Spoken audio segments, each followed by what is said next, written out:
Salute, everyone. This is the Migrant Thought Podcast. I'm Matt. So slowly going sane in the insane world. This is Rowan. Hello, I'm here once again, joining Matt and Zaric. Zhakaron. Hello, hello. So how will you start out, Zaric? I'm doing very well, but here's the thing. You guys chose the day of the Super Bowl to do this recording, and my family, my wife, my mother, my in-laws, everyone are big Super Bowl fans. Me, not so much, but I have to participate in the family rituals, so let's get this moving along. I am Zaric Zhakaron. I do Skyrim, I do Morrowind, I do open world stuff. I do modding. That's me. So, good to be back for the second time, and let's get this rolling. Excellent. All right. Well, today, while we talk with Zaric, basically our topics today are basically copyright and basically trademark, copyright, and patent stuff, and related to YouTube because they're online content things. So the Sony trademark, Fine Brothers, and somewhat niche film that doesn't seem to get a lot of attention, but it's a big deal, is the Star Trek Axanar project, and maybe some other project or other subjects if we have time. All right. What would you like to cover first? First thing, I want to start with the definitions of trademark, copyright, and patent. So I have dictionary.com up here. Copyright, an exclusive right to make copies, license, and otherwise exploit literary, musical, or artistic work. Trademark, any name, symbol, figure, letter, word, or mark adapted and used by a manufacturer to merchant in order to distinguish his or her goods, to distinguish them from manufacturers or sold by others. And patent is exclusive right granted by the government and to an inventor to manufacture, use, and sell an invention for a certain number of years. So I like how that word exploit is Yep. used right in there in Yes. copyright. To exploit a product. But here's the thing. Okay, I've had several copyrighted works done under pen names, so if you search Zaric Zhakaron, you're not going to find it. Anyway, the point is that copyright is something that is intrinsic to a work you create, meaning if I created a YouTube video and it's all 100% owned by me, then I already have a copyright on that, even if it isn't a registered copyright. However, trademark is something that's a little bit different. Trademarks are actually something that defines your brand. And while there are DCMA copyright claim abilities on YouTube, there is no framework for copyright takedowns applying to trademarks. So it's very interesting, this legal gray zone we're in here with YouTube. And I believe you're going to be talking about a very specific topic with copyright and trademark, and I'll wait on any other comments until then.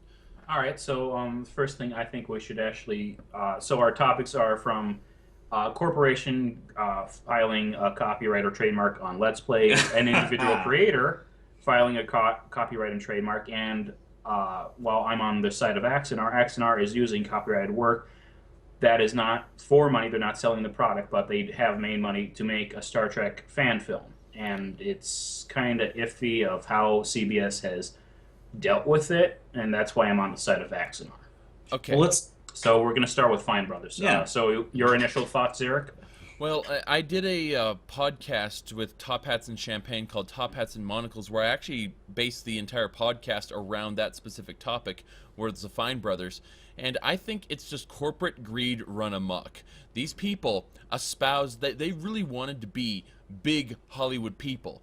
And every time someone in Hollywood actually ignores them and does something similar, they blamed them. The Fine Brothers don't understand the difference between a format, a brand, and what their actual show is. And keep in mind, they only have control over their brand. The oldest reaction video was done in the 1900s. It was like where this guy stood in a movie theater in front of the movie theater screen and was flipping out over a train, like, moving toward the screen. So, oh, yeah. yeah. I'm familiar with that one. Yeah, exactly. So the point is that reaction videos are nothing new, and the Fine Brothers, because we haven't even talked about the Fine Brothers yet, the Fine Brothers are people who do reaction videos. That's their format. and their brand is Kids React, Elders React. These are and Teens React. Those are their brands. Now, if someone uses that specific brand and tries to confuse people into thinking this is a Fine Brothers video, then they actually have action against those people. But, on the other hand, if someone just sits in front of a thing and starts reacting to stuff, they have no legal recourse whatsoever, as far as I know. Keep in mind, I'm not an expert. Yeah. I'm merely surrounded by experts. Anyway, the way it works is, to my knowledge, they have been taking down channels that get too big for their britches, as it were. This is just what I've heard. And so, like, everyone's firestorm about them trademarking the word react is just kind of it's ludicrous in my opinion. But I want to hear what you guys have to say on the topic. Rowan? I would say that I almost feel a little bit bad for them, because I'm not sure they realized what the public's reaction to their move would be.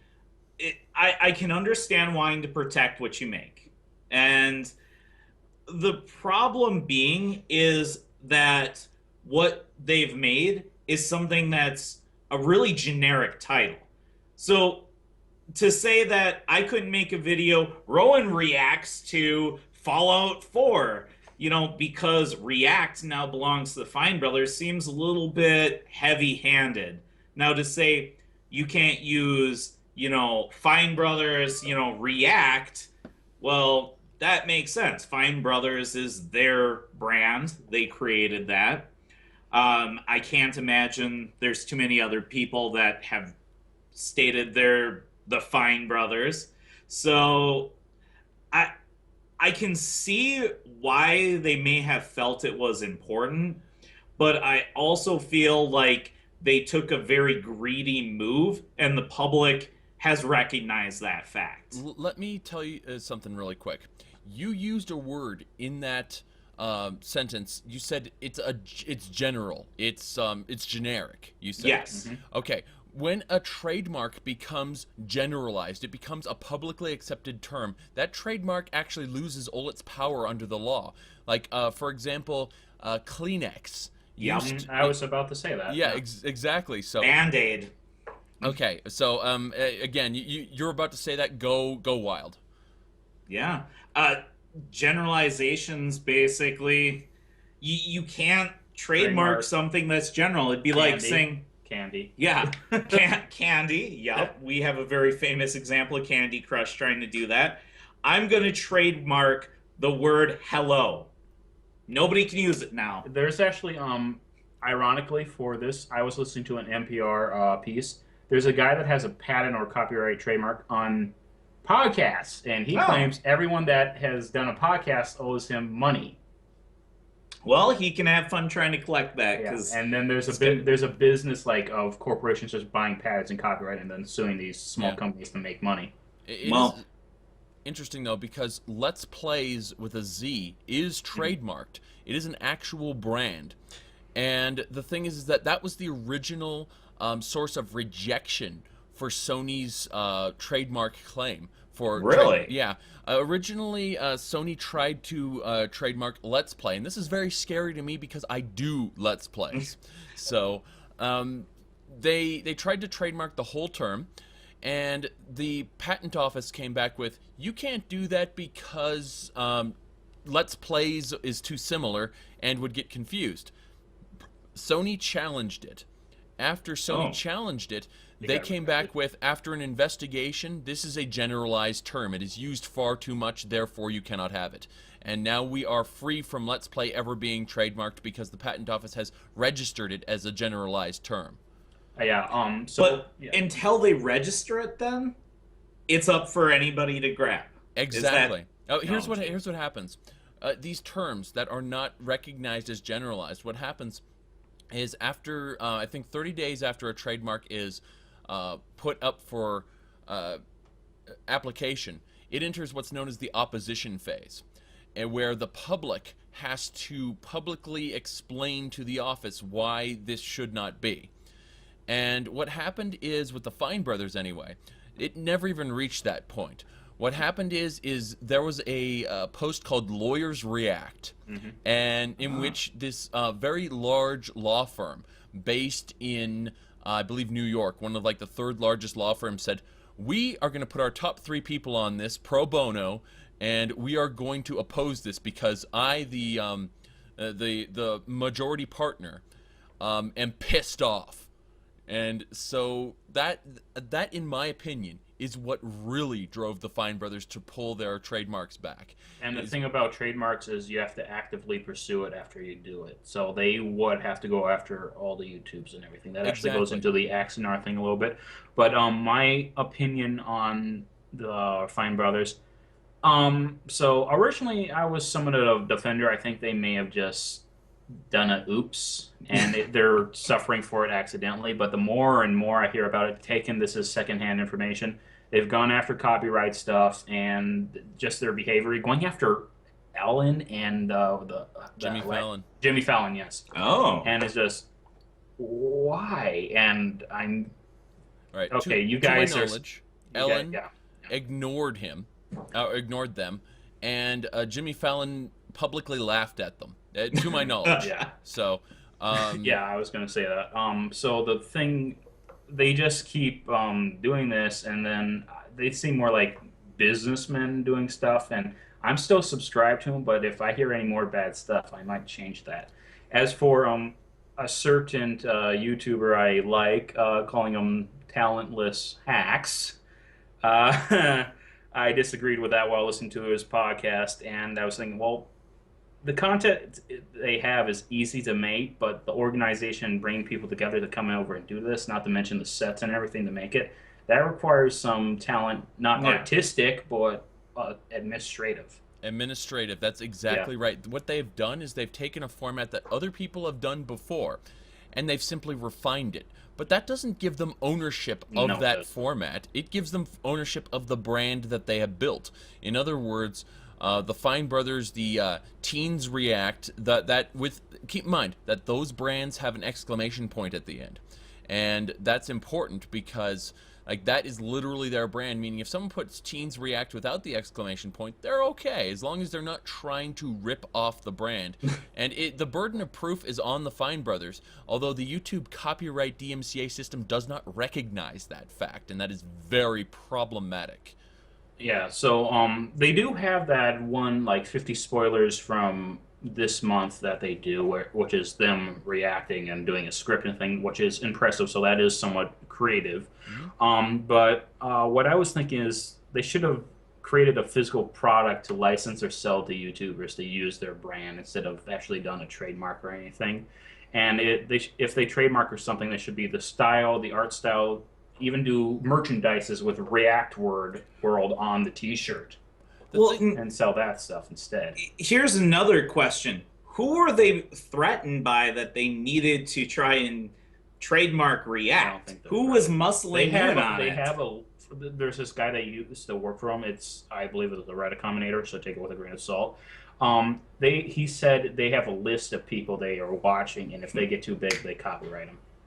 That's what I've heard. They're using their parent company Fullscreen like a club to take down smaller channels that could, in theory, threaten them. That's funny, because you know what that sounds like? That sounds like mafia tactics, taking down smaller gangs before they get too big. Okay, there's a guy on Reddit. His name is the Video Game Lawyer. Literally, that's what he goes by. Yeah. And he did a whole thing on how they could have done this right and how it would have been a great deal for, say, like, if you wanted to do an Italian or a Indonesian-based... Localization. Yeah, a localization, exactly.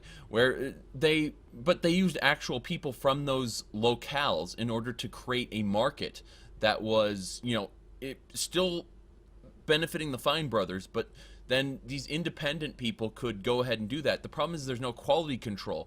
This guy basically went into detail about how the Fine brothers could have done this kind of like Burger King or kind of like franchise. Franchised it out properly. They compared it in their React World video originally to like American Idol and stuff like that. But the thing is that American Idol would never just let anybody use their brand. They would very specifically choose which people were deserving of that brand, which ones would actually put in the monetary investment to make the show good.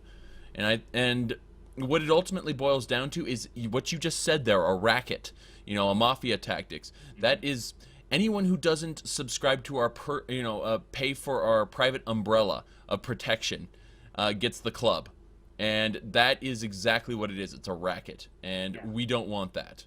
At this point, it's a lot of the talk about the Fine Brothers is rehashing old stuff because they've taken away everything, not because they wanted to, but because they have to, because lawyers are going after them, and et cetera, et cetera. Mm-hmm. Isn't that funny? They poked the hornet's nest, and now they've got a swarm of angry bees. The scary thing is, if they didn't make that video, they may have gotten away with it. They may have gotten away with it, exactly. And if it weren't for those meddling kids.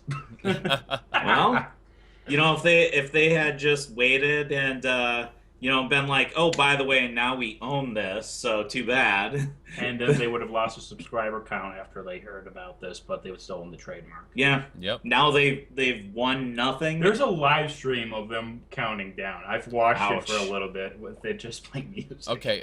Actually, if you do a Google search for Fine Brothers subscriber count, you do a Google search for that, you'll see Fine Brothers subscribers over time. I'm going to go ahead and give you a link to that right now in the chat here. And it's offline. No, this is very online. You can look in the chat here, and you will see a graph and how it's leveled off. But it's still they're losing 44 subscribers per minute currently, and it's going down. Oh, yes. Oh wow.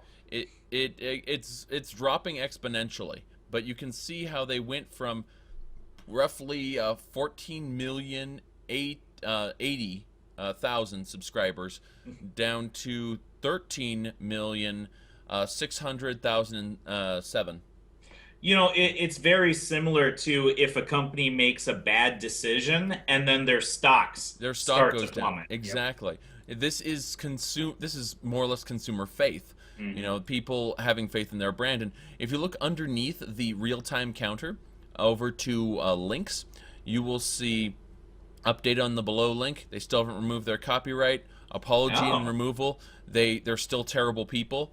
And it's as bad as it looks. Attorneys React, and there's a trademark on Attorneys React. Oh, wow. Yeah. But... Jeez.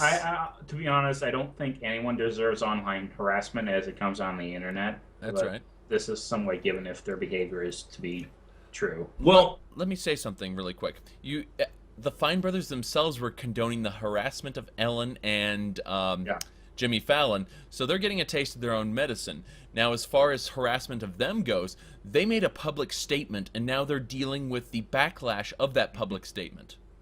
It's the same thing as any, public official stating something obviously very stupid and that anyone in their right mind should know people are going to find offensive, and then being extremely surprised when people are pulling their support, they're losing funding, and basically the general public just wants nothing to do with them. At that point, I wouldn't have made an apology video. I would just remove the announcement, and then a day or two later release a statement saying we've removed all the trademarks. Thank you for your patronage. The thing is that if you read their apology, there is no apology in the apology. It's trying to restate it. A non-apology apology. I love those. All right.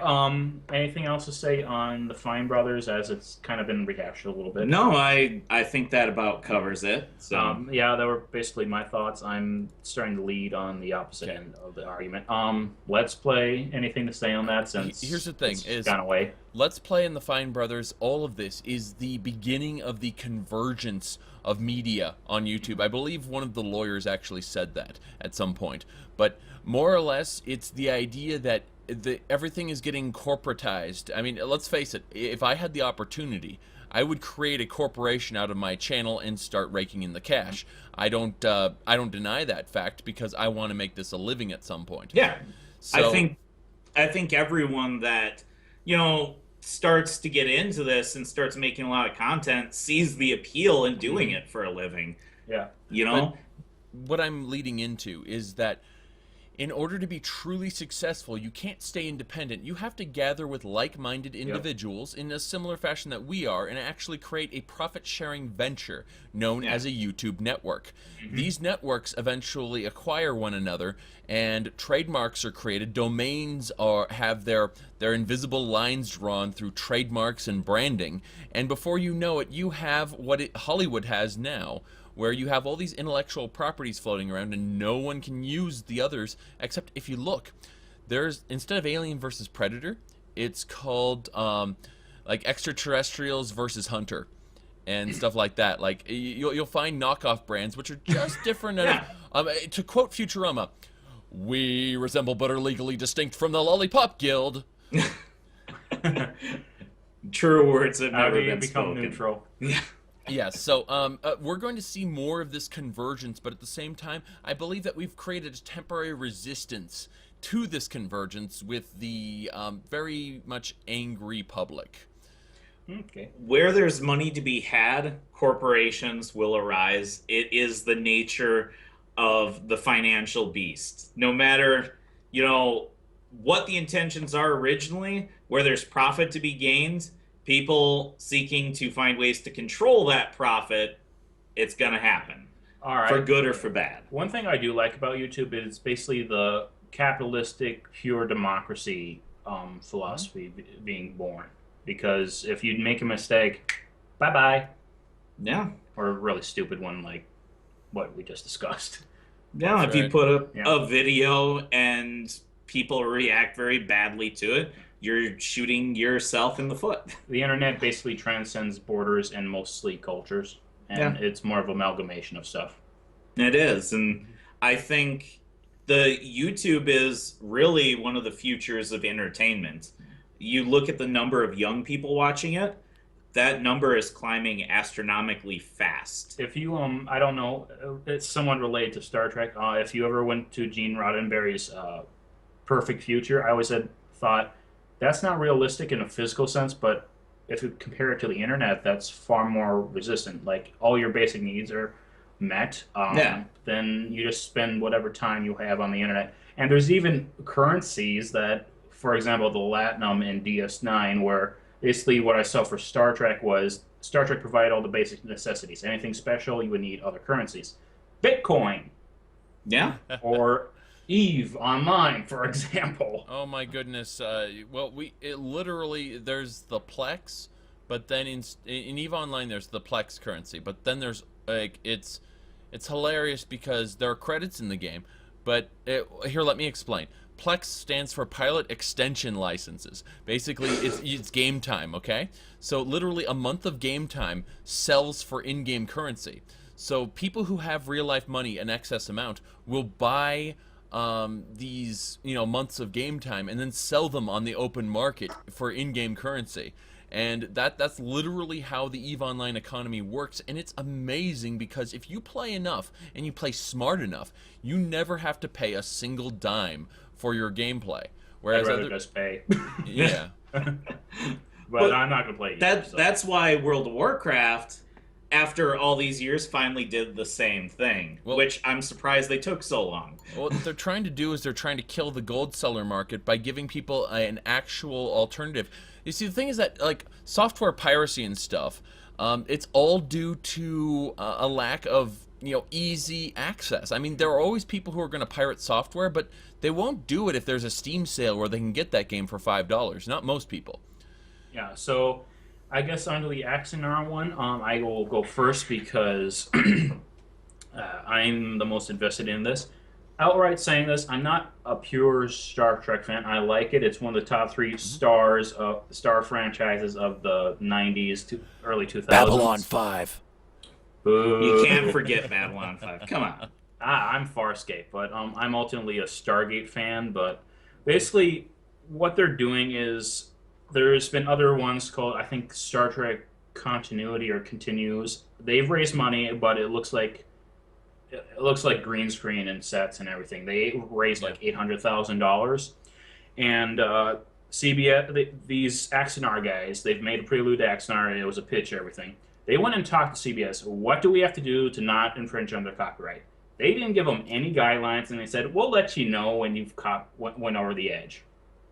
So they went ahead and doing this. I'm pretty sure they preemptive thinking this is going to happen. They went over and raised a fundraiser of $1 million. And they're professionals making a fan film. So it looks nice. To be honest, at some points it looks better than the Abrams film. Yeah. So they raised the money. They're building the sets and everything, which they have stated, after we're done with the Axanar project, we're going to keep the sets, so license out to it. But that's just the fringe benefit of them doing the side project. It's primarily for Axanar. The idea is they've crowdfunded this. The money would have not come anyway. They're not selling it. The money's coming before the fact. And the money's going to the movie's going to be put out there for free, and they have some rewards that may be a little iffy that they promise to contributors, like they get a physical or Blu-ray that they're going to give to them if they give them X amount of money. So that's somewhat selling it, but this ultimately comes down to that they're providing a service. And CBS, this comes from like the core Star Trek fans and everything that have produced this money. CBS comes in and says, you're infringing on our copyright for damages and IP. We are suing you. So they're basically putting it in, you've gotten a lot of money, you look professional, we want that money. But the problem is, damages monetarily, that money would have not come to you any other way. You have not been using Star Trek to the community's best interest, so that wouldn't be it. And IP-wise, this is going to be in the corner of the internet. It's already a niche product as it is. It may be spread around the internet, but it's not going to be confused for your product because it won't be on TV and it won't be on movies. So the weird thing is this is coincidentally coming out when they're putting it behind a Star Trek series behind a paywall for their version of Hulu and Netflix. That's and exactly then Star Trek Beyond is coming out as well. When they told them that, don't worry, we will let you know as soon as you copyright infringe, what they meant was, don't worry, we'll hit you with a lawsuit the minute we think you've copyright infringed. Don't you worry. The thing I find the most ironic is they're essentially suing the core fan base that they want to come in and look at this series that's behind a paywall too. It's like, CBS, what are you doing? Okay. And I understand that you have to protect your trademark, copyright, and everything. You have to go out and actively do that. There's a way to do it without just saying, oh, this guy woke up on New Year's Day and says, oh, CBS is suing me after I've worked with them in the past, when they could have just said, hey, we're doing this mandatory lawsuit thing. Let's go behind closed doors and come to agreement. They could even license Axanar as a special project and sell it. As much as I hate to take their side, here's the problem. They didn't seek out an official license first. And I hate to say it, but fan projects have always been subject to takedowns. Always. And the thing is that, as for the lawsuit, I know why the lawsuit's happening. Direct competition with a mainstream product. That's where the damages come in. If for any reason fans are led to believe that this fan product is superior to the series that's coming out, then there is actual tangible damage to their brand seen. They're weakened as creators. And, again, I don't agree with this. I think that they should have licensed out Star Trek in order to be able to do this properly. But let's face it, corporate greed, once again. It's a case of they saw that their brand could have been damaged, and they wanted to defend their brand. Makes you wonder if they would have taken action if they thought it looked like it was going to be a flop. They're going action because it looks nice, because those other fan films have raised money and they don't look that nice.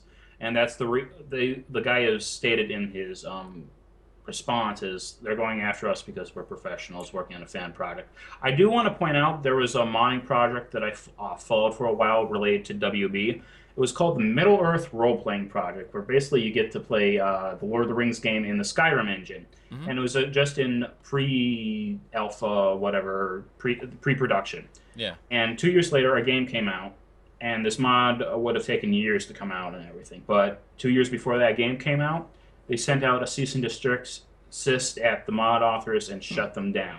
Mm-hmm. And the game that came out was Shadow of Mordor. Yep. Doesn't surprise me. But I don't do you see know, any damages coming out for that product because it would take so long to come out. Do you know who sent out the cease and desist though? Because it might be there's a It was WB. It was WB. Okay, here's the deal. We don't I don't know personally who owns the actual intellectual property rights to WB owes the movie licenses, but they have to do it on permission from the state that owns the token. I was going to say that, okay, in that case, it's very possible that WB didn't have the authority. I'm saying it's possible. Yeah. We have money, we're going to bully you. Yeah, we have money, we're going to bully you, exactly. Yeah. Because here's the thing is that the original intellectual property owners, not licensees, have the authority to take you down for something, especially if it's not within the domain of the license. So if the domain of the license is specific to, say, movies, and you're making a video game adaptation, then they may not have standing. It's very possible. They did have license to video games because of Shadow of Mordor, but that was also... They didn't name it Lord of the Rings, so that could have been... It's true. They didn't name it This is Lord basically the guy who played the Goblin in Spider-Man 3, Wizard of Oz. Interesting. Well, he played... it was about the wizard himself that went to Oz. Oh, Oz, the movie. Yes. Oz the Great and Powerful. Yes. That's it. Oh, okay. This is basically the Shadow of Mordor is the Lord of the Rings equivalent of that. Fair enough. Yeah. So, adding on to this subject, one thing I've noticed is this is basically a large-scale version of cosplayers and indie artists at cons. Exactly. The reason from what I see is the reason the companies don't go after them is it's too much of a hassle. So instead, oh, we like this, we embrace it, you could do it, and the real reason is we don't have the resources to go after every single one of them. So just go do it. Here's the thing is Napster. When Napster was originally a thing, and there was a lady who had like 16,000 songs, this company went after her hard to be like an example to all the other pirators. And the thing is that she like had 5 kids and she was single. Okay, so they put her in debt for God knows how much, and it created so much negative PR. They didn't want to go on living. But it didn't. They weren't able to see a dime of that because she was financially destitute already. Yeah. So they lost huge amounts of money putting their top lawyers on this, and I think ever since then, people looking to do the same thing have thought, are we actually going to be able to get our money back? And the answer 99% of the time is no. But in the case of this Kickstarter, they see deep pockets now because $1 million, let's get at least half of that. Yeah, and the other thing is with YouTube and the trademark license, the reason they could go after them is because there's a system in place. So they say, oh, this doesn't cost us anything. Click a button and copyright strike them. Yep. That's true. And it's kind of sad, and I understand that it's too difficult for them to police it, but that the burden of proof is on the person who now has to defend the content they put on YouTube, rather than the person accusing has to provide proof saying, here's why this is copyright. Yeah, which is the reverse of the way it should be. A system I understand from a corporate standpoint is like there's too much of a hassle. They don't have the facilities. It would cost them too much money. That's why it favors creators. But you're guilty until proven innocent. The intended system I would like is they put a copyright strike. The video is hidden and there's no strike on the guy's account, and they have to argue why this video isn't theirs, or they could put this is copyrighted and the creator has to remove it and then re-upload it. And don't forget the 3 strikes you're out rule that can shut down a whole channel. That is silly. Like, did you hear about the guy who was who put up a video of him taking a sledgehammer to a panda disc? And his channel was removed flat out for community guidelines violations. What? Yes, it was 1 strike, you're out. And he was like, what the hell is happening? So I believe that Jim Sterling, Boogie2988, a bunch of people followed it, and all of a sudden, as soon as those people followed it, his channel's back up. And but until then, he's like, what the hell happened? My channel's been suspended. Literally, he got 2 emails. 1, you've committed a a community guidelines violation. The second is your account has been disabled due to grievous violations or something like that. Question: when they do the disable the account, do they disable the whole Google account, including like emails related to it, or just the channel? I don't think so. I think what ends up happening is when you go to YouTube, you get a message that basically it looks like a blank page, but then Your channel's not here. Yeah, there's a little banner at the top that says it's been disabled. Yeah. Okay. Move along. No channel here. Nothing to see. Go away. Pretty much. Yeah, all your videos gone. No, his videos were restored. Everything about his thing was restored. What was the community thing? He's just destroying property. I've seen videos where they destroy Xboxes and PlayStation 4s to do stress tests. The thing is that I don't know. It was a horrible movie. He reviewed it, and at the end of his review, he physically destroyed the copy. So the company that owned the movie probably filed the claim. But it was a community guideline strike, not a DCMA takedown strike. That's weird. I've seen Angry Joe do worse stuff like this. Absolutely. Not as destructive, but visually. I'm not subscribed to Angry Joe, but I do check out his big title Watch reviews. his Sonic 3 Writers video. Okay. But yeah, I don't watch him very often either, so he's funny. I don't completely agree with everything he says, but I like his stuff. I was gonna say his skits are worth watching at the very least. The reviews, that's what I watch. I don't watch any of his live streams or anything. No, what I said is, like, in his reviews, he has skits that he does, like little plays, they're comedy, and it's funny because like you'll see him with in a vault suit and a Pip Boy. You know? I forgot to water the plants. Where's my son? Exactly. So it's always worth watching just for that. I remember his Elder Scrolls Online review, and I think about how much flack Elder Scrolls Online gets to this day because people just watched the review and never tried the game. And it's like you do realize that the game has been completely overhauled since then. I mean, it's not a good MMO. It had the potential to be the best MMO ever made, but it's a little worse than World of Warcraft now, which, you know, it's still high quality. And I people are judging it not based on what it is, but based on what Angry Joe said on release. Yeah. That's a little bit I think that's why unfair. Joe has started saying, on release, this is the rating. Yes. Yeah. I've seen in some of his recent videos. Oh, okay, so any final thoughts on the Axinar thing? Well, it concerns me because fan projects should be allowed to exist. Projects benefits the fandom, so to speak.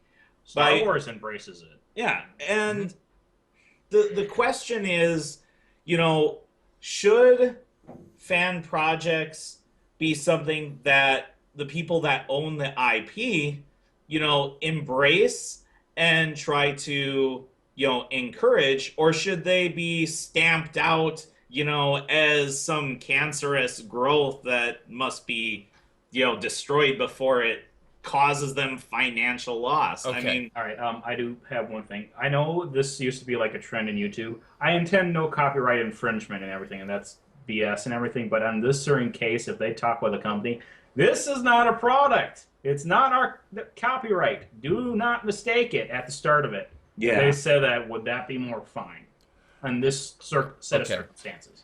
Here's the thing. I was going to say that if at any point in time a user base could confuse this with with the actual product, that is when actual damages can be filed. I mean, in theory, actual damages can be filed for anything, but what I'm saying is like reasonably.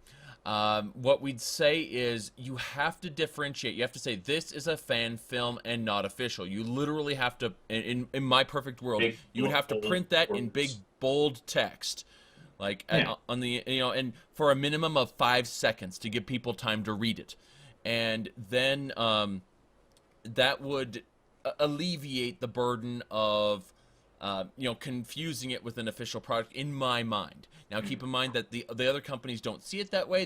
They saw deep pockets. They wanted to take the money. Now, and it was just an excuse to do so. Yeah, well, that money would not come any other way. Exactly. What I think is that I love the idea of fan projects. I mean, I've done a video recently where I said, "What if Oblivion was good?" And I did my own little fan fiction on it. You know, Bethesda could say, "You're violating our copyright." Like, oh my God, seriously? But well, they could. I mean, there's nothing to say they can't. But you can see, like, I titled it a subjective piece of fan fiction. Yeah. I went out of my way to explain this is not the official product. And I believe that anyone who does fan fiction has a responsibility, especially if it's in video format that can be confused. They have a responsibility to differentiate the two. Otherwise, you are potentially damaging the brand. At least monetized projects. You know, especially monetized projects. I'm not sure if either of you are familiar with Captain Sparkles at all. He was producing his own game for iPhone and Android. And this is before Fallout 4 and Fallout Shelter got announced. I have a fun story. Yeah, he wanted to name his game Fortress Fallout. And he actually filed a patent for it. And I remember I saw he put up a video stating, Fortress Fallout is no-go. He received a copyright, I'm not sure if it was a copyright document, but basically a letter from Bethesda's lawyers stating you are not able to use Fortress Fallout as your title. It is too easily confusable with the Fallout franchise. So he could have tried to fight it, but he's like, I'm not going to. In my personal opinion, he would have actually had grounds to win that particular challenge.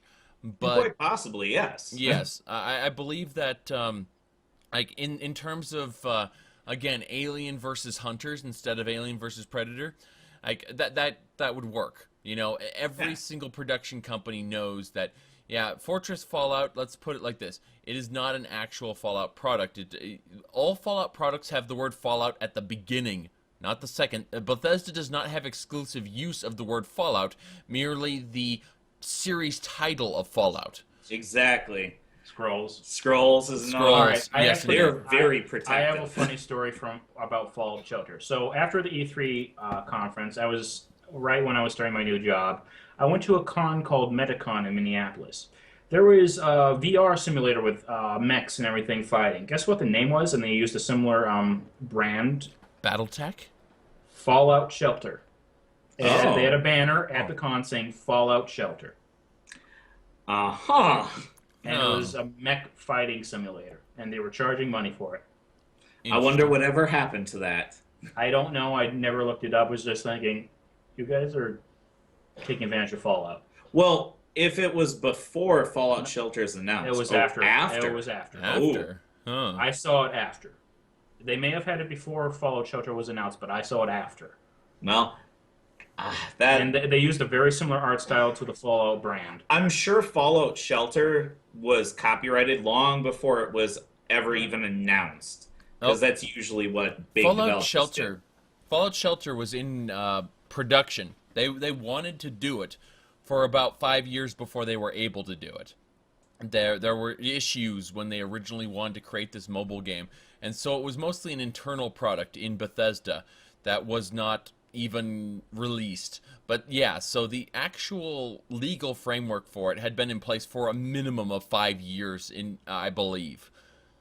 All right, well, I guess since we're done with the Axanar and everything, my final opinion is I'm waving the Axanar flag because I actually want some legal standing on this stuff. Mm-hmm. But I guess piracy is not destroying movies and video games. My opinion is whenever companies claim, oh, piracy is destroying video games and everything, you can't measure that stuff, and it sounds like you're just having an excuse to back away from providing a good customer experience and putting the effort in. Sony Dreamcast. Utterly destroyed by piracy. Yeah. But there was no DRM, there was no secured systems in place. Someone could literally burn a Sony Dreamcast disc and stick it in their system. It was that easy. And unfortunately, because they had no encryption, no secured systems, it was that easy to pirate. I believe that for the most part, piracy comes from, as I said earlier, simply people not being able to obtain the actual product legally. Now, there are some people who will always pirate things, and the reason for that is because they don't have money. But there's a good deal of people with $5 to spend, $10 to spend, and if you give them a reason and an easy way to spend that money, they will spend it. Piracy is actually on the drop, and that's because of Steam, Origin, GOG Gaming. These things are becoming more and more readily available to the common person. I mean, ever since Steam allowed PayPal payments, like, people without credit cards were able to actually, spend money on Steam. Well, and think about the beauty of things like Humble Bundle. You mean I get like 3 or 4 AAA titles sometimes for $5? What? Yeah, absolutely. And that's the thing about digital media is, while the stuff does age as mechanics-wise and everything, the actual product does not age. So you can put it at $60 at launch, and they're just bringing it back down there and just sitting there. And if they're not making money on it, it says $5 for this month or week, and then they start making some money on it. Say what you will about console gaming to computer gaming. Once you have a computer and have invested the money in it, computer gaming, the games are way cheaper. Yeah, so but here's the thing. A lot of people, they go, "Oh, I'm not going to pay $1,000 for a computer." Come on now. You can get a $400 build, basically equivalent to a modern console. And play everything Xbox 360 and early Xbox One stuff on. But here's the thing. You can then later on, in the future... Upgrade it. Yes, exactly. So you don't, over the course of your entire computer's lifetime, you may spend $1,000, but you're going to get a better and better experience, and you can start at an introductory level, which is exactly the same as consoles, for a superior experience. It just takes a little bit of research, and from my experience, people don't like doing that for some reason. Not only do people don't like doing research, but people also, it's hilarious, they will just straight up look at a $1,000 PC from, say, Alienware, and they'll be like, "I need to buy this." And like, why? Why? Spend $40 for a good case. Spend another $40 for a power supply. Spend another, when you put all the parts together, you're spending $400 maximum. PCparts.com says these parts are compatible, and I ordered my computer after doing research. I was a little frustrated with the graphics card, but I mashed up the names. And that seemed like it would work. I would return it if it didn't, but I ordered it, put the parts together one day, then second day, I'll upload the operating system. It was running. Then I just had to install all software in 3 days. So if you don't include the shipping, 3 days of work, and then it's done. I mean, I've spent a lot of money on my computer, but I'll be the first one to admit I probably could have put together a much cheaper computer. I just am one of these people that I want to support the name brands that I like, so I will keep buying their products, So, and that kind of ties into the piracy thing. If you care about a product line, you're going to support it. When it comes to like something like eating your generic round, circle cereal compared to some Cheerios, I'm going to pick the Cheerios because that's what I grew up with and I have fond memories of it. The hardest part for me when building my computer was actually installing the operating system because, you have to load the BIOS correctly. Yes. Go into the BIOS menu. And if you're having difficulty with that, find a tech friend or join a tech forum. Like I joined Linus Tech Tips, and they helped me a lot. Yeah. Here's an example. If for any reason you just cannot be bothered to put your computer together yourself, spend an extra $60. Go to a computer repair place. Say, for $60, can you assemble this computer for me? Here are all the parts. 99% of the time, a computer repair place will say, "We will take your $60 and assemble this computer." Because it doesn't take them very much time and effort to put together your computer. Yeah, and all right. Final thoughts. Well, because you said it reads a service at this point in time, the reason my opinion was it's more of an excuse for companies to say that, they're not providing a good customer experience is because these other companies are doing it and they don't want to do it. So they say, this unmeasurable thing we can't measure is happening. Okay. That's why our services are not working. Piracy, not destroying movies and games. The concept is that you cannot measure it because you don't know how many of those people are never intended on buying the product in the first place. Like, even if they were denied the ability to pirate it, they very well likely would have never been a consumer. They would have never experienced the product had it not been for piracy. They would have never recommended it to their friends, and their friends actually bought the product in earnest, earning them sales that they wouldn't have had otherwise. That's actually, kind of an interesting thought process there. And that almost kind of ties in with what we do on YouTube. When we're showing, video games, how many people are now being exposed to those games that may not have ever played that game before? Do you know how many people? I want to say something. Okay, go on. Okay, so when it comes to this, politics and everything, everyone seems to focus on what hasn't been done instead of what has been done. And stuff that's measurable to build their argument instead of just waving a ban or saying, yay, follow our product because this stuff we say is true and we can't really measure it. Okay. Here's the thing. Do you know how many people, based on your earlier comment, Rowan, how many people have watched my Warframe video and have actually signed on to Warframe? I guarantee you 3 people, minimum, have spent over $20 on Warframe just to catch up to me, to be where I am, in Warframe, so that they can play in my clan. Now, I've never encouraged them to spend money. I think that if you're going to play a free-to-play game, you should free-to-play it for a little bit, and then, But they went ahead and they spent the money. They earned money for the company because they saw my YouTube live stream of me playing it. That was actual advertising, and you'd be surprised if your game is good and it stands on its own merits, then that game will, watching footage of that game will drive sales. However, if your game is bad and it's measurably bad, people will immediately say, well, I'm not buying that, and it'll damage sales. So in other words, if you have a quality product, there is no reason to fear YouTube videos of your product. Yeah.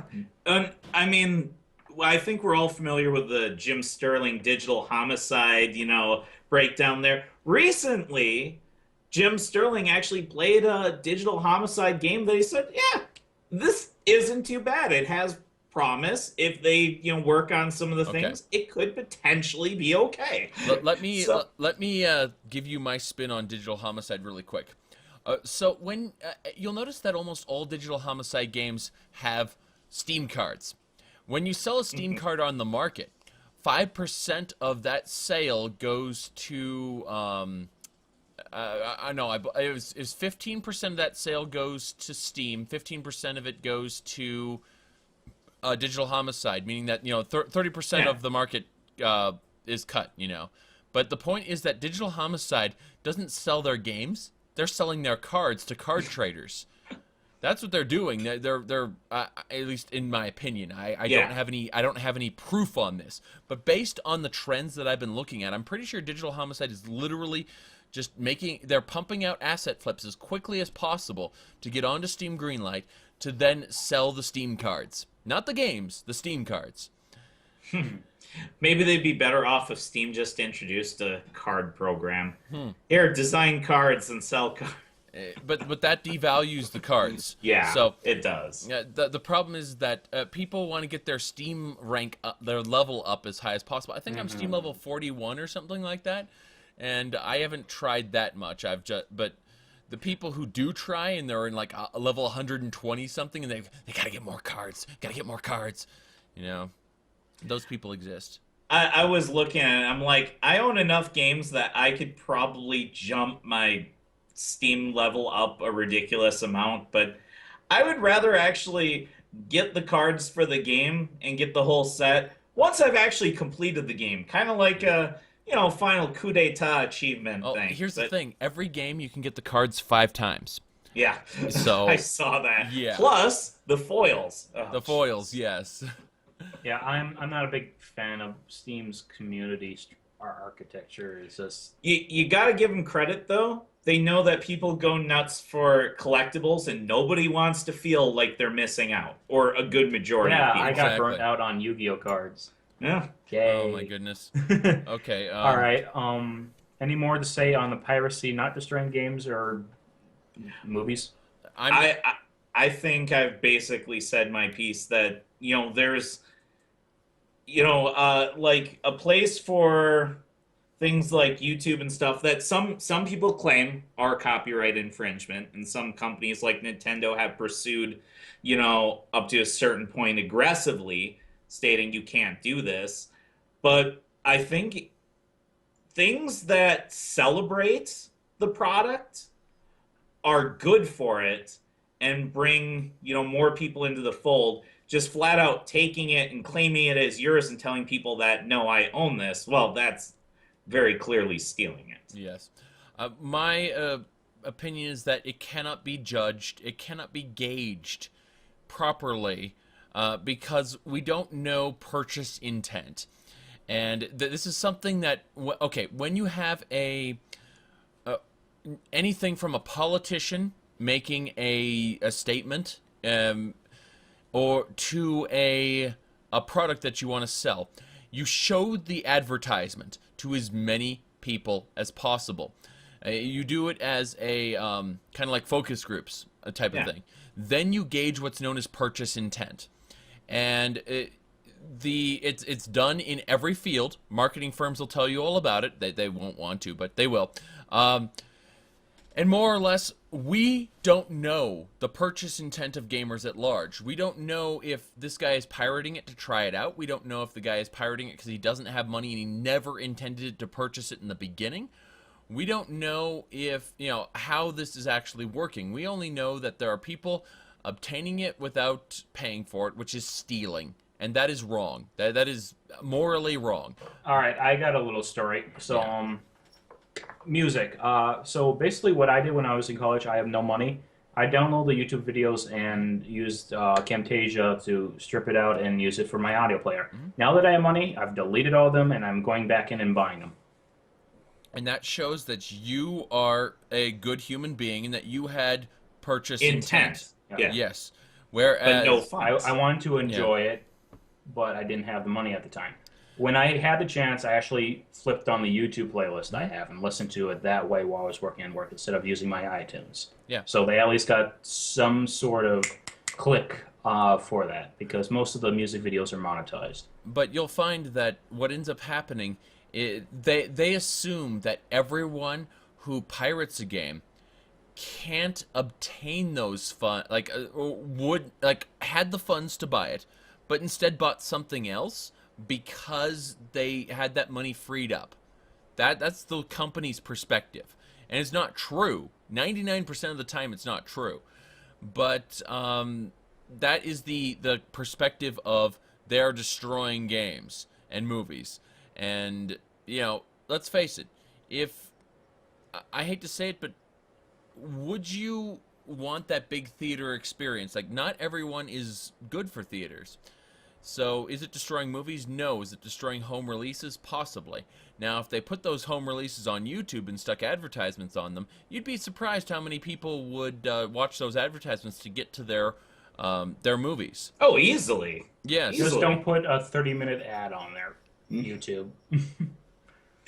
Well, I think YouTube's actually got some kind of thing where you can watch movies. Because I remember I was trying to find some movie and I couldn't find it anywhere. And then on YouTube, not the internship, the one that was about North Korea. Yeah, there was like somewhere it's like you have to pay and then you can James watch Franco, this. that was his name.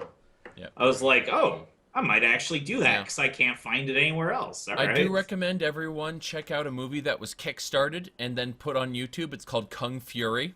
I actually am going to watch that and review the game and the movie. All right. Well, just a quick synopsis without spoiling any of the major elements. The main character, he was a cop, and he faced a ninja, and the ninja killed his partner. He was about to get killed by the ninja when he was struck by lightning and bitten by a cobra, at which point he was given the kung fu mastery. He became the legend, and it is all done in retro 80s style, down to Blood Dragon. Down to the VHS tape like lines going through the screen. Yes. Yes, it is a complete product, and it's perfection in how cheesy and awesome it is. Please tell me there's a training montage. I don't know about that. Because every 80s movie needs a montage. There is a montage of some sort, that's for sure. All right. Well, I guess the last subject we have on the list is Nintendo's Amiibo level lock for HD Zelda for the Amiibo. My opinion, release the HD game. That's always good because it's nice to have updated game and everything. You add a new level, you put it in there, or add it as a DLC, or if you buy the Amiibo, you can download it. Don't put it on the disc. Or put it on the Amiibo too. They're making their levels like a rare collectible. I mean, they can do what they want, but still, that's kind of... Okay. Well, let's look at this from a standard product's perspective. You paid X amount for the game in the past. They've re-released the game in HD. How much is that HD actually worth? Probably not full price. What is it? So the thing is that they would be adding value to the base game if they put that that Amiibo content into the game normally. But they didn't do that. They locked it behind a wall. Now, I don't have any problems with Amiibos. I don't have any problems with, like, cosmetic stuff. But when you're actually hiding content behind the Amiibo, that feels cheap, and it's cheapening the actual product itself. I don't see a reason to go back when I can play Twilight Princess on an emulator. I own the original Twilight Princess, so I pull out my Steam controller, turn on the emulator, and play the game. That's it's my legal backup copy. So you know, I can't stream it because Nintendo will be like, "You are infringing on our copyrights. We need to take 30% of your income, or 60%, or what is their profit sharing? I don't even know." It was 60-40, I believe. 60-40. Here's the thing: any high-end YouTuber will tell you that 10% share is reasonable. That YouTubers fought for 10%. And that if you're in a network that's charging you more than 10%, then they are criminally overcharging you, and you need to go to regular YouTube, regular Google profit sharing, because you're being ripped off horribly. And if you say, well, they're giving me X tools, let's you can get them yourself. You can get them yourself, yes. If they say that this network is showcasing your videos, how many look at the Google Analytics. Don't look through their tool. Look through actually Google Analytics, which is tied to YouTube, and see how many views are actually coming in from that source.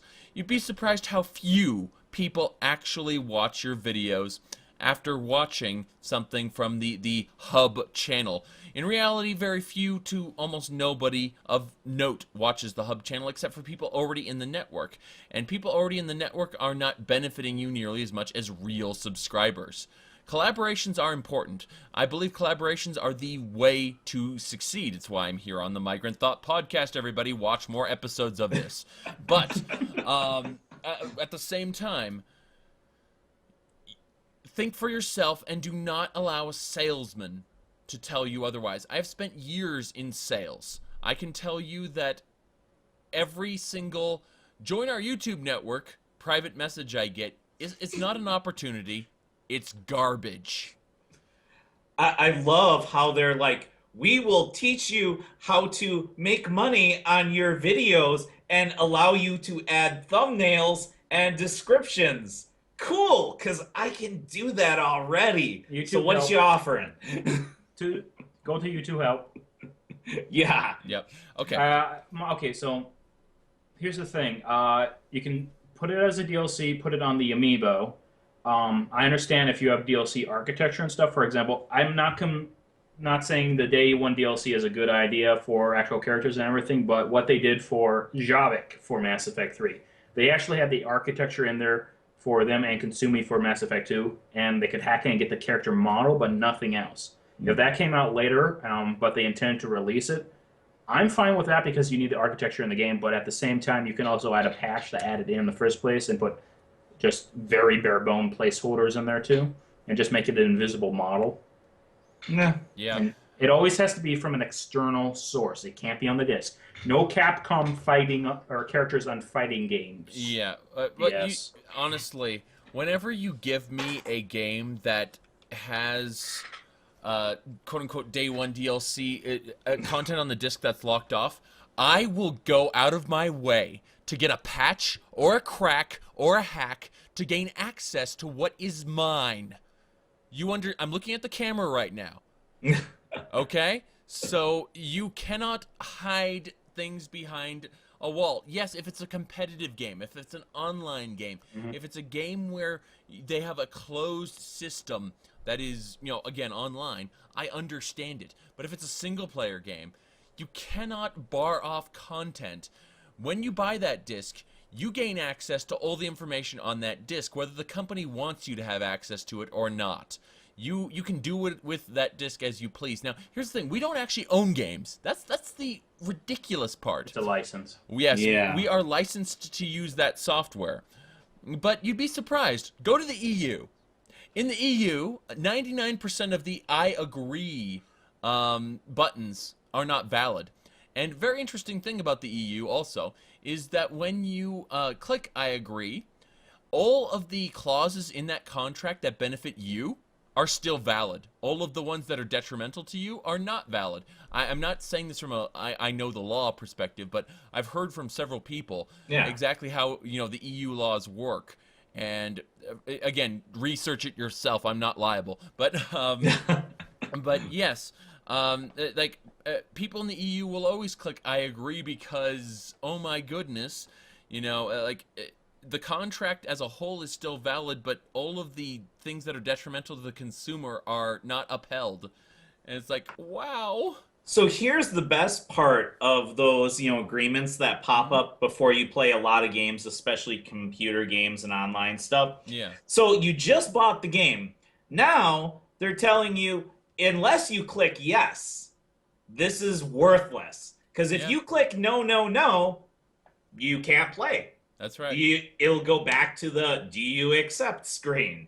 So they're basically holding you over a barrel saying, well, you just gave us money. Thanks for that. But you can't have the game unless you actually, sign here, here, here, here, here, and don't mind what it says inside because nobody's going to read that. I want to do an editorial on companies making their own environments for the customers and there being no middleman and what should be acceptable and what shouldn't.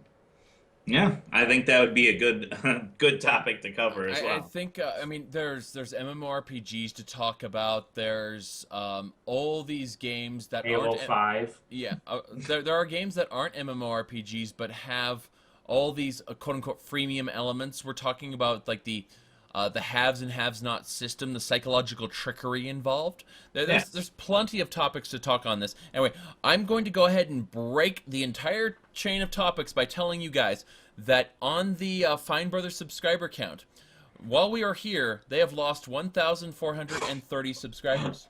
Oh my gosh. Yes, with an average of 27 subscribers lost per minute. Mm-hmm. Heck, if I could gain a tenth of that per day, I'd be sitting pretty. Jeez. Just, wow. I can't believe that they have done this to their channel. You have to believe that somewhere deep down there was that little voice saying, this is a terrible idea. Okay. People are going to be so Again, mad. I'm telling you that they really want to be big Hollywood types. They had a show on Nickelodeon that was canceled, okay? That's how ridiculous this is. They wanted to be big. I'm certain that their lawyers and or people, someone says, lock it down, lock it all down. They're stealing your stuff. And it's like some guy in some meeting room sold them on this. I'm almost certain. Like they actually, I want to believe that they were skeptical on this originally, and then someone sold them on this and made them believe what they were saying was true. You're gonna change the world. And then when everything started to go downhill, they're like, okay, we can just do some damage control. We'll still be good. And then you could see by the third video, they were defeated. Their lawyers are jumping out the windows like, goodbye. Yes, exactly. Oh, reminds me of American Dad, or not American Dad episode. The kid is getting all rich and everything, and he has an actor that's going to portray him, and then the lawyer walks in after seeing the pool after the alien kills his double. He says, "He's dead in your pool." Jumps over the brush and leaves. So, do we want to start wrapping up at this point? I think so. Yeah. Any thoughts on the amiibo thingy? Well, my biggest thought right there is that I can understand companies wanting to sell us additional product, and I definitely agree with Zaric that is a complete just jerk move to give you a product and be like, well, here's the whole pie, but half of it's got a padlock on it and you can't have it until we have more money, but you handed me the pie. I've got a pair of pliers to try and pull this padlock off, so I'm gonna eat this pie. But with the amiibo thing, what really kind of upsets me there is amiibos are notoriously hard to get. It's so true. If you really want this, you're now not just paying the retail value, you might be battling it out online, paying exorbitant prices. Let's not even get into what I had to pay for those Nuka-Cola Quantums, because I really, really wanted them, and I wasn't going to not get them. It's when that happens, it's frustrating. My opinion is the Amiibos are a result of bad decisions made by Nintendo, and they're trying to stay afloat. I know they have vaults of money and everything, and bad business practices that are petty or bad for the consumer are a result of financial loss, and they're trying to recoup it. If this NX goes off, I'm sure the Amiibos will start being cleaned up and more streamlined, and they're probably going to release a third-party, or not third-party, Amiibo that just unlocks everything on these contents that's already gone there, and they can release a yearly one that unlocks everything. I know they were trying to go after a company that was trying to create a third-party one that would unlock everything. They said, you're suing our copyright and everything, when it was like a Mad Catz. It wasn't Mad Catz, but a company like that. And I don't like the idea of the Amiibos. I'm tempted to buy a Mewtwo and a Link because I like figurines. But I would the never figurines buy are them cool. Yeah. They're really I would cool. never buy them for actual content. Okay. No. Here's the thing, is that, one, you're never going to be able to get a figurine of that, like, assuming you don't buy it online, assuming you buy it, like, in a storefront, you're never going to be able to get a figurine of that size, of that quality, for that price. Ever. Yes. So that's where Amiibos win.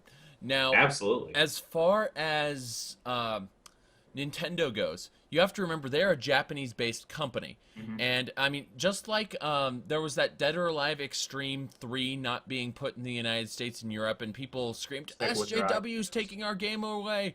Well, people don't understand the Japanese market versus the American market and how the financials work. People see, like, oh, they sell more of X here, therefore they've made more money. That is not how it works. How it works is you have to spend more money to make money outside of Japan. In Japan, these things are readily available because they are easy. You can produce them locally and sell them locally.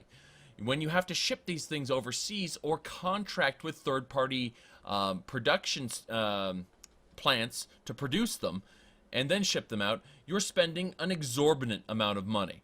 And it's not convenient for them to produce these worldwide. Their money isn't going straight to Nintendo. It's kind of being split up amongst other sources. They're not making as large a profit selling amiibos in other countries. So when you want to get say you are a Japanese citizen and you want to get an amiibo, you can, as long as you do it within the the opening week or two, you're going to find every amiibo you want. They're available to those who want them locally. It's the foreign markets where Nintendo has no idea what the fuck they're doing, and this is evident via YouTube. It's evident via a lot of the things they do. Now, there is a localization office with Nintendo that actually does remove a lot of content that Japanese sensibilities say is good, but American and European sensibilities say is bad. That's why boob sliders have been removed from games, and then people scream SJWs, SJWs have nothing to do with it. It is the localization office of Nintendo, which is driven by popular opinions that have existed since the 90s. That's actually one of the reasons why in Europe you can find bread stands and fresh fruit on every corner, and in the U.S. you find a McDonald's or a Burger King. Yeah, it's culture. Yeah. All right. Yeah, go ahead. So, to wrap this up, I don't believe that Nintendo's amiibo scarcity is because they want it to be scarce. I believe it's because they're incompetent. And I believe that they're incompetent on an international level, not a local level. On a local level, I believe that they have enough funds to continue doing what they're doing for another 30 years or so. Oh, easily. Yeah. Yes. Not to mention that those special amiibos that were stolen in Europe, and they said they would only refund 2 of them instead of the 3. I hadn't even heard about that. And the funny thing is, if those get out on the market, they could track them. Wow. Yep. All right, well, I guess we'll round up with socials. So, me, Matt Allensy, or Migrant Thought, you can find me on the YouTubes at the Migrant Thought YouTube channel and at Matt Allensy on Twitter. Roawyn, your socials? I am Roawyn on YouTube and Roawyn _ on Twitter. And you can find all the links on my YouTube channel. So, I also have Roawyn on Twitch, but I haven't had a lot of free time to do much streaming. It's something that I'm hoping to have the ability to do more in the future, but right now it's kind of on the back burner. Zaric, you? All right, so I'm Zaric Zhakaron. You can find me at YouTube /Zhakaron. That's Zhakaron. As for Twitter, that's where most of my news goes whenever I'm going to announce a stream or anything like that. Twitter.com /Zaric, Zaric. Easy peasy. I do Skyrim stuff. Again, you know, I do lots of open world games, and I just pretty much have fun. I recommend, I'm actually going to go ahead and post a video of me talking right here to my YouTube channel, directing everyone to this particular podcast because I recommend listening to it. Now, YouTubeception. YouTubeception. Exactly. Mind blown. Get excited, everyone. Well, you can find all those doodads on the description below. Anyone else got anything to say? I basically say thank you guys very much for watching. It's been fun, and I hope you guys want to weigh in on the topics below in the comment section. Yep, and so put your opinions down in the comments below. If you like this video, go ahead and give it a like. If you dislike this video, give it a dislike. But either way, please leave a comment. We want to hear your feedback. Now, let's end this. So until next time, au revoir, and remember to kiss your alien people. Bye-bye. Bye.